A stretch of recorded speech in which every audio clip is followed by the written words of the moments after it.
সবাইকে আজকের এই ইনডেপথ আলোচনায় স্বাগত।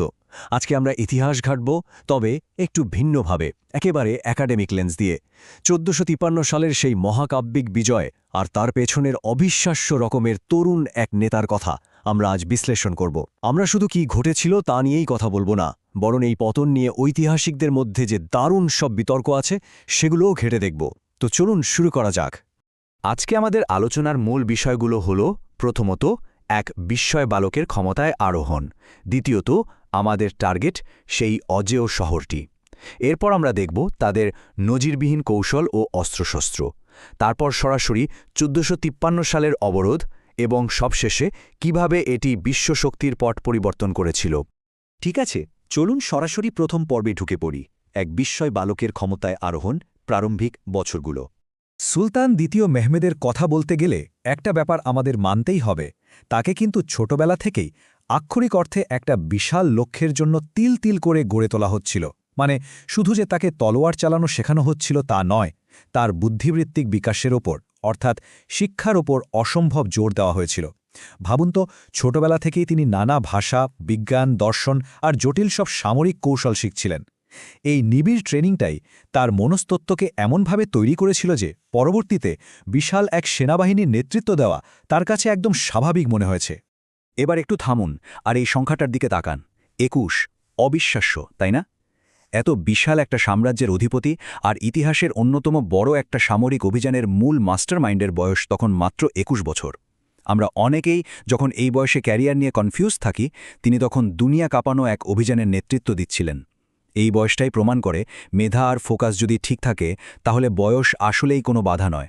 ২১ বছরের এক তরুণ কিভাবে নিখুঁত সামরিক চাল চালতে পারে, এটা আসলেই ইতিহাসের অন্যতম বড় একটা বিস্ময়। এবার চলে যাচ্ছি আমাদের দ্বিতীয় পর্বে, লক্ষ্য এক অজেয় শহর, কনস্ট্যান্টিনোপল। এটা আসলে শুধু একটা শহর ছিল না, তৎকালীন বিশ্বের কাছে এটা ছিল আল্টিমেট স্ট্র্যাটেজিক প্রাইজ। প্রাচ্য আর পাশ্চাত্যের ঠিক মাঝখানে এর অবস্থান, আর সেই বিখ্যাত থিওডোসিয়ান প্রাচীর, যাকে সবাই আক্ষরিক অর্থেই অজেয় বলে জানত।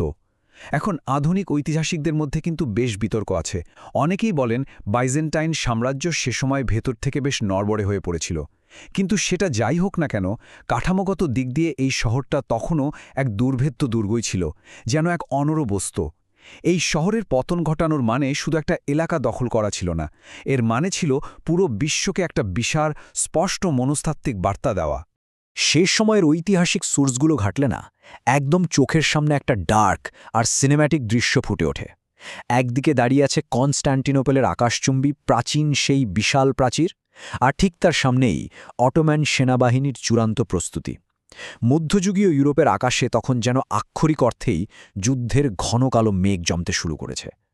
এই যে একটা অচলাবস্থা বা স্ট্যান্ড অফ, এটা শুধু দুটো আর্মির ব্যাপার ছিল না, এটা ছিল দুটো সম্পূর্ণ ভিন্ন সভ্যতা আর প্রযুক্তির মধ্যকার এক চূড়ান্ত ফেস অফ। আর এই ফেস অফ থেকেই আমরা আসছি ৩ নম্বর পর্বে, নজিরবিহীন কৌশল ও অস্ত্রশস্ত্র।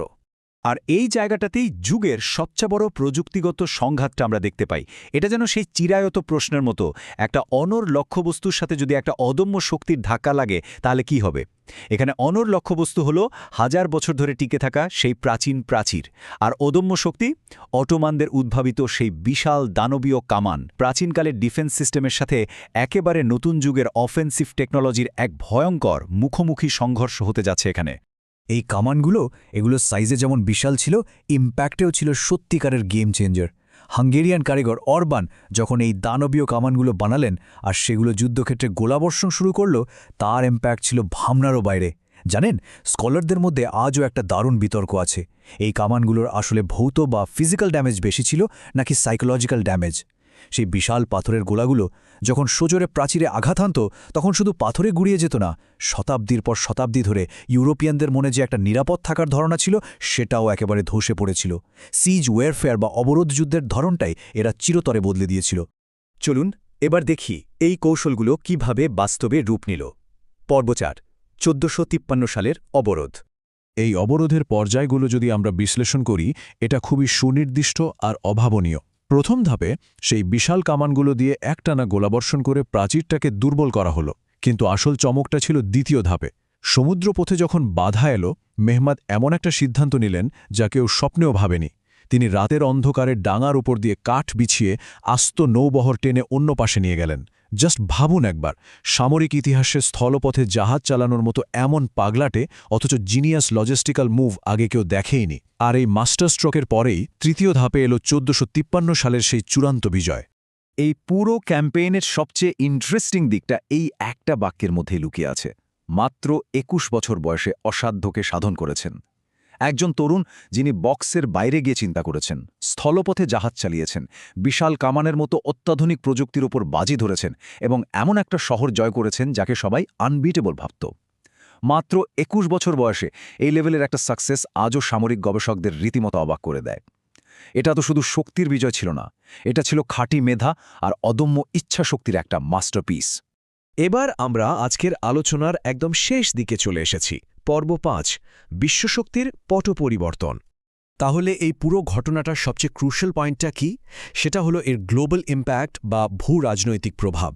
কনস্ট্যান্টিনোপল পতনের খবর যখন ইউরোপে গিয়ে পৌঁছাল, সেখানে রীতিমতো শকের ঢেউ বয়ে গেল।